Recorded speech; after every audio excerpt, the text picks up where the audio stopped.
All right, guys, we're in a 2019 Chevy Express. I believe it's a 25 or 3500. It's a 6.0 liter, and we're going over how to reset the oil light. So I don't think this will help a lot of you guys, but those few that are working on these big cars, this will be good for you.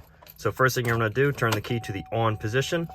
Dash goes, chime starts, and as you can see, it's going to say tire pressure, but then it's going to say oil.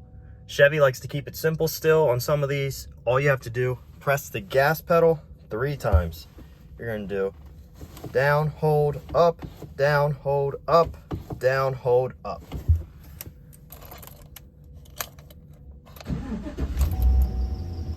Let's see if it's gone. Hopefully it is. Service tire. And looks like that's it. That is how you do a change oil or oil life reset on a 2019 Chevy Express. Hopefully it helped you guys out. Have a good one.